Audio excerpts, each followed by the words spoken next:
Hi, welcome to episode 4 of the Mainframe Book Club. With me today, I have Zouhair Oulli and Jack Woehr. And obviously, I know both of you guys. So if you would like to introduce yourself, Zouhair, if you'd like to go first and tell us a little bit about yourself. Yeah, sure. Thank you, Andy. I'm Woehr Oulli. I work as a specialist on Ansible for IBMI at Kyndryl, and I am based in France. And Jack, I'm Jack Woehr, and I am a senior consultant for the Seiden Group and also for ProCern Technology Solutions. And I work primarily on IBMI, though I have a variegated and perhaps checkered background, including also the mainframes and a lot of other platforms. well, I know, guys, in speaking to you ahead of today's recording, that you've got quite a varied and interesting background and a number of interesting topics that we can touch on. I thought first, Jack, as someone who's been in the industry a long time, I'll come to you first if that's okay. What would you describe as, I always ask people this because I think it's an interesting question to open a book club with. In terms of soft skills and for getting into the mainframe, as it were. Are there any books you've read or any skills that you think would help someone moving into your line of work? Well, when I was starting with mainframe some time ago, I read the Renaud series. There's one about MVS, there's one about VM. They're out of date. I don't know if they've been updated. I suspect they haven't been updated. But so much, the mainframes carry their history around with them on their back like a turtle. So it's never really totally out of date, even if there's much more. But nowadays, there's the web, and there's so much on the web, and there's tremendous amount of skill training for all these classic IBM platforms, Z and I, and a lot of it's free, and you can take it and get your little pretty badges, and it's very worthwhile. And and furthermore, and lastly, I'd say if you're going to get involved with IBM systems, the greatest skill you can have is learning to read IBM documentation. IBM software does exactly what the documentation says, no more, no less. And so learning how to read that almost like a legal contract and be able to interpret the way IBM expresses things is an indispensable skill. And so you should spend a lot of time reading that. I work to a certain extent with IBM security, and the IBM security manual is 1,200 pages. And, you know, I may be one of the few human beings on the planet who've read the whole thing. But if you were involved in IBM security, you would read the whole thing. You'd put it on a tablet and you'd read it in bed, you know, at night. So read the document. You know, we used to say in the Unix world, RTFM, read the fine manual. And it's a very important skill for IBM users. And Zuhair, the same Yes. question. You're of a newer generation in as we've just heard there from Jack, some of the publications and books that Jack's mentioned may be out of date now, out of print as they call it. And something that I wanted to just ask in terms of the soft skills of someone coming into the mainframe, how have you found it? What's been your experiences and what would you say has been useful soft skills for you in terms of just coming in and your experiences as you've come in from into the mainframe? And I know you're not new, but you're newer into the mainframe space. Yes, okay. In terms of maybe I would say that when you just start working on the mainframe and also the IBMI world, uh, and you are new, you will face a challenge on like finding the right resources and where to learn and when also to practice. So maybe that was the main challenge for me. But luckily on the web and also on LinkedIn there are many people that are also like doing a big role in teaching others. So I started, as Jack mentioned, started from the IBM documentation, as example, the red books, the guided tours that IBM are doing, the webinars, and from there you learn the basics. And also later, when you are interested in, as example, looking at use cases, you will go to blogs. If you are interested in interacting with people, you will go to forums. Like there is Code 400. There is even a Reddit page on the internet for IBMI. And later also, I found interest in watching hardware videos on YouTube about IBM Power. So there is a channel that I really like that I want to mention, and it's Mainframe and More with Matthew. It's a very good channel. He's doing a lot of things for mainframe and also for IBM Power. So I would say that I started at looking at the resources in the beginning, and then later I found the interest in creating content. So also that's another uh, thing that if we started doing as people working IBMI field, we will learn too much and we will be able to extend our knowledge. Yes, and Jack, I just want to t touch on something that you've mentioned in the past to me, which was really interesting. You said that even from your position, there's a couple of things that you found useful soft skills, which I'm just going to mention that you've passed on to me in the past. One was an ability to interact with everyone as equals, which I think was a great message. And the other one you mentioned to me, which I thought was really interesting, is that you said never stop learning. Would you like to just sort of add anything to that? Because I thought they were some great points. Well, I think that's what we do for a living, developers. I mean, Zohair and I are both, we do active development. We're not just administrators. And what we're what we essentially are paid to do is constantly learn because the terrain in our generations is constantly changing. And so you have to keep learning. You have to learn from others. And as you get older, it's especially valuable to work with younger developers because younger developers will go off for a year or two on one particular thing, which you can no longer do when you get older. And so you can go and let them run loose and then spend some time with them and get them to summarize what they've learned over the time and add to your skills. So the most valuable thing for me, as I am, I would say statistically, statistically anomalously long career is that I'm constantly working with people my children's and grandchildren's age whose minds are flashing and I'm working now with LLMs. And I'm Hmm. after this meeting, I'm going to have a meeting with one of my younger developers who's been working on a particularly fascinating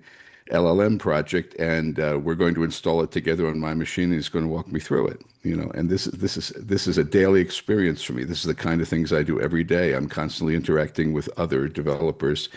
And developers, closer to my age, they're doing things interesting, and I sit and listen to their case studies and find out what the business case for what they're doing is and how they solved it, how they chose to solve it, and how they implemented it. So you do have to constantly keep learning because if it's like surfing. If you can't be on the top of the wave and said, "I'm tired of surfing," you'll just get tunneled under, and you're done. Your career's over.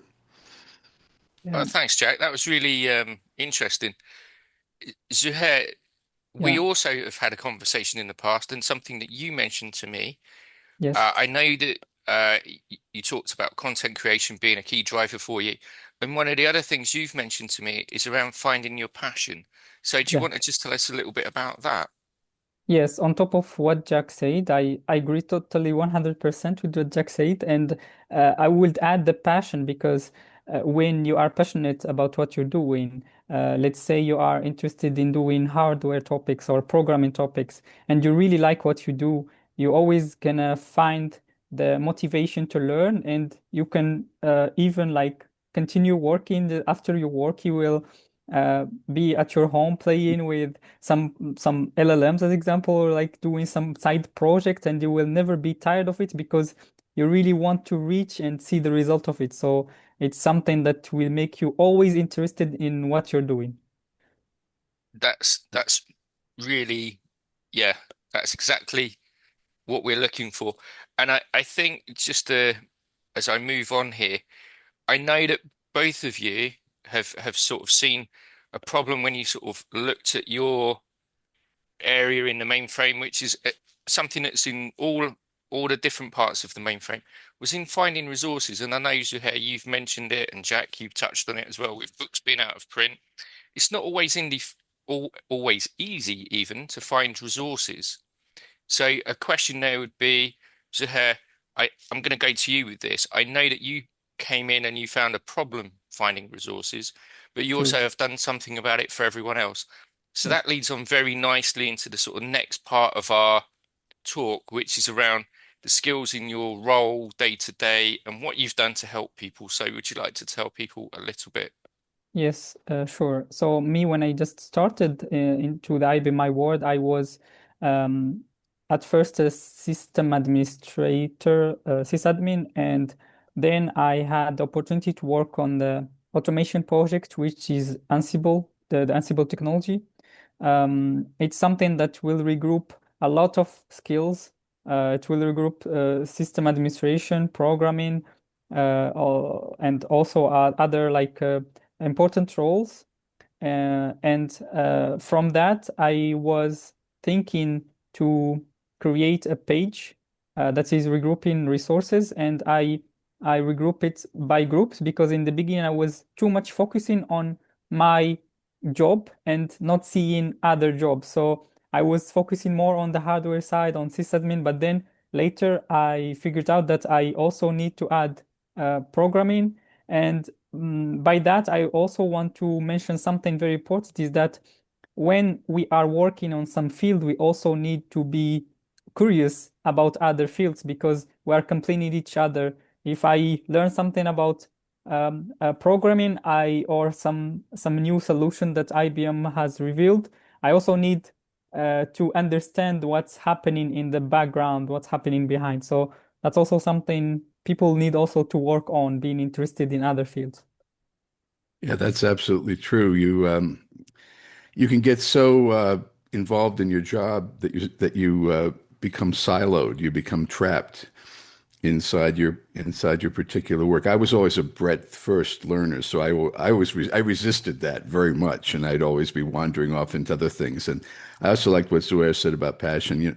You do this stuff, you end up even if you're being paid for 8 hours a day, you end up working 14 hours a day. It's just that's what it takes to remain competitive. You really, really have to be engaged in it mentally, an awful lot of your time.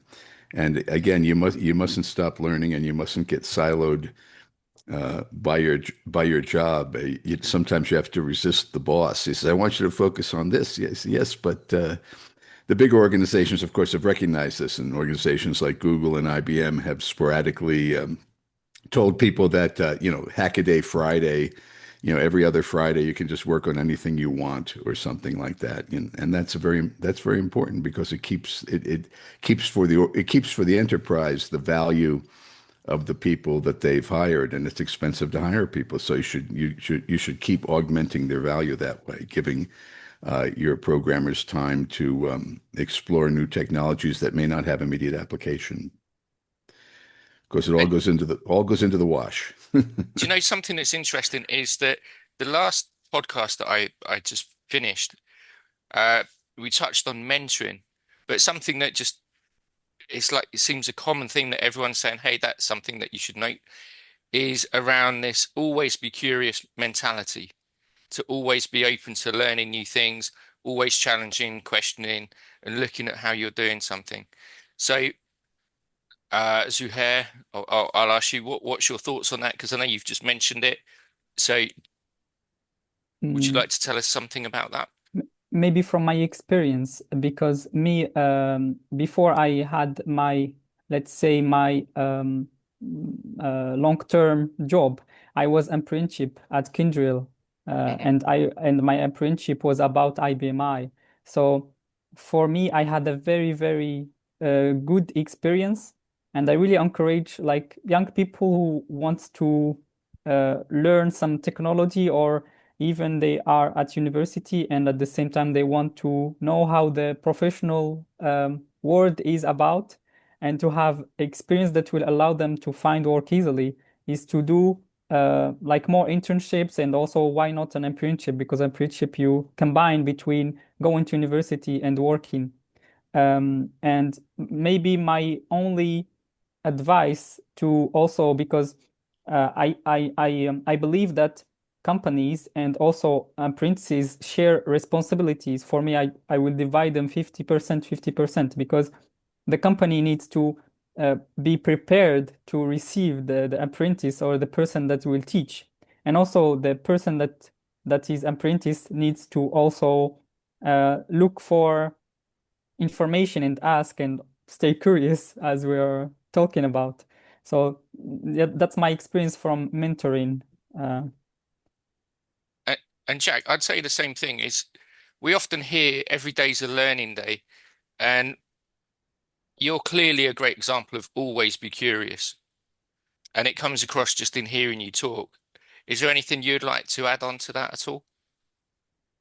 Yeah, those of us who participate in organizations like Share and Common have learned the secret, which is that if you teach, you learn more than usually your attendees in your session, because you already know the material basically, but there's areas of it that are froggy and gray, and you're forced to reevaluate your own knowledge, and you're forced to firm it up. So give back. Everybody in the IBM world, I think, knows this lesson. Everybody has been functional in it for 20 or more, 20 years, or, even if you're in it just for a few years, you find out very quickly that you get a lot out of it by giving back and by teaching sessions at the user group things, writing content as Zouhair does. The first thing that Emma Skovgaard did was she started her Frame website and gave people a place to expand on their technical knowledge and express it to others. It's very, very much part of our community, which is, kind of like we're kind of like a small religion. You know, we're always looking for new converts, and we always have to preach, and a lot of what we know is folklore. It is just not. If you want to know about Bash shell scripts, there's probably a couple million web pages or more about Bash shell scripts. If you want to know about Rex, or if you want to know about RPG, the resources on the web are much slimmer, and you're forced to join forums, and you're forced to go to user group meetings and learn from learn from others who've been there. So it's very important that we do give back, and it's beneficial to us ourselves as the givers. And what I'm going to add here is that I'm going to recap on something that Zuhair mentioned earlier and that you've mentioned, Jack.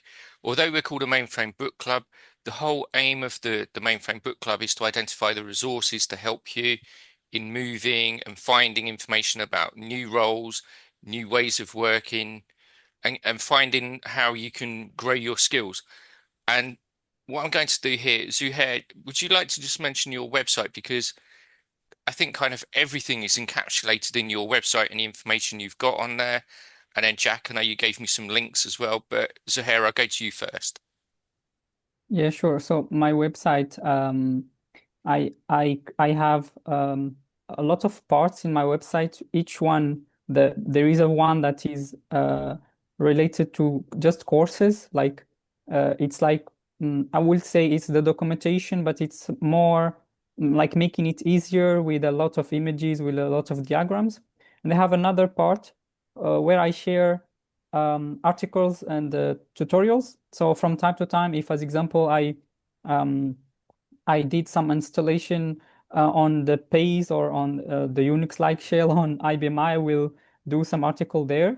And also I share my experiences, which we can also talk about later, about participation in events. It's a very important also maybe tip we can also give to our listeners is to participate in events. So whenever I go to some event, I share my experience. So people who never been there, or there are people who are thinking to attend, they can see how the experience is, and they can find a little inspiration there.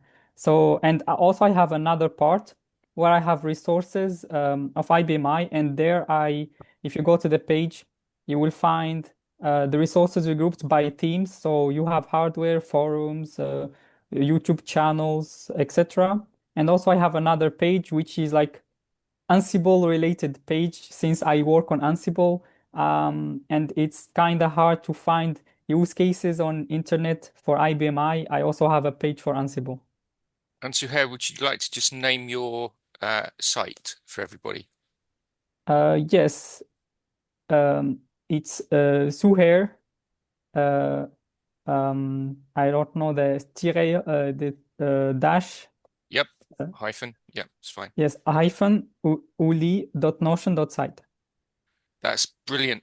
And Jack, just the if there's anything you'd like to add to that, because I know Zouhair's got quite a comprehensive list of resources there, and you gave me some more resources that you thought might be worth looking at. And it again, in the resources that you shared with me, it highlights the problem that Zouhair touched on earlier and that you've touched on.